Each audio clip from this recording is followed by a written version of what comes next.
ভাঙড়ে জমি রক্ষা কমিটি এবং আইএসএফ কে হুঁশিয়ারি, তৃণমূল কর্মীদের উপর নারকীয় তাণ্ডব চলছে, খাতায় কলমে লিখে রাখুন, সুদে আসলে তুলব, এই হুঁশিয়ারি দিয়েছেন তৃণমূল বিধায়ক শওকত মোল্লা। আমি তাই বুলেরহাট 2 অঞ্চলের তৃণমূল কংগ্রেসের কর্মীদের অনুরোধ করব, এখানে গত লোকসভা বলি, গত বিধানসভা বলি কিংবা গত পঞ্চায়েত বলি, যেভাবে একদিকে জমি রক্ষা কমিটি আর একদিকে আইএসএফ, এরা একে অপরের সঙ্গে কাঁধে কাঁধে মিলিয়ে তৃণমূল কংগ্রেসের কর্মীদের উপরে যে নারকীয় তাণ্ডব চালিয়েছে, খাতা কলমে হিসেবটা লিখে রাখতে বলুন ওদের। আগামী দিনে সুদে আসলে এটা আমরা তুলে দেবো, এটা কেউ আটকাতে পারবে না। ভাঙড়ে জমি রক্ষা কমিটি আইএসএফ কে এই হুঁশিয়ারি দিচ্ছেন তৃণমূল বিধায়ক শওকত মোল্লা। সেখানে নওশাদ সিদ্দিকীর কি বক্তব্য এসেছে শুনবো।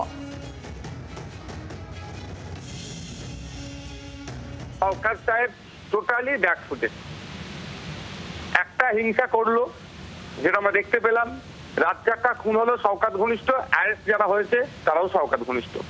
ফলে এখন তৃণমূলই শওকতকে সন্দেহের চোখে দেখছে। সেই সন্দেহটা কাটিয়ে উঠে এবং বিরোধীদেরকে কিভাবে আবার দমন করা যায় সেই জন্য একটা নতুন চক্রান্ত, এই চক্রান্ত কার্যকারী হবে না।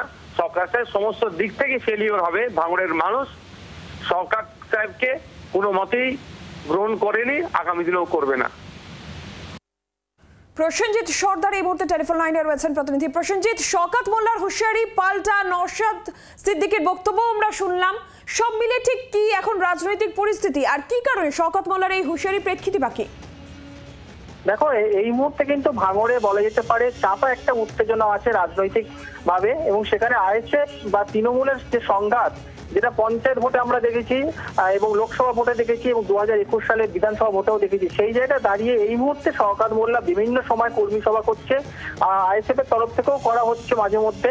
কিন্তু শওকত মোল্লা প্রতিটা মুহূর্তে কিন্তু যেটা বলা যেতে পারে যে তৃণমূলের যারা নেতা কর্মীরা খুন হয়েছে ভাঙড়ে, সেটা পঞ্চায়েত ভোটে হোক, বিধানসভা বা লোকসভা বা কিছুদিন আগে এই রাজ্জাক খুনের ঘটনা, সেখানে কিন্তু পুরোপুরি দোষারোপ করেছেন শওকত মোল্লা। আইএসএফ বা জমি রক্ষা কমিটি তারা কাঁধে কাঁধ মিলিয়ে তারা এই খুন করেছে এবং তৃণমূল কর্মীদেরকে এইভাবে তাণ্ডব তারা চালাচ্ছে, এবং সেটা খাতা কলমে হিসাব রাখতে হবে, আগামী দিনে সুদে আসলে সেটা তারা তুলে নেবে বলে কিন্তু শওকত মোল্লা প্রকাশ্য কর্মী সভা থেকে কর্মীদের উদ্দেশ্যে জানায় ভাঙড়ে।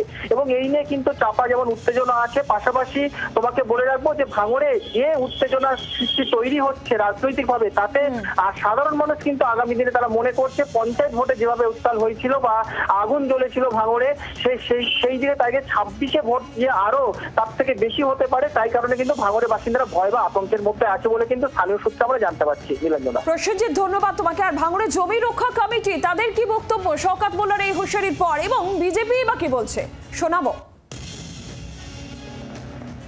শওকত সাহেব তো আমরা জানি একজন অভিজ্ঞ রাজনীতিবিদ এবং এই এলাকাটা তিনি খুব ভালোই চেনেন।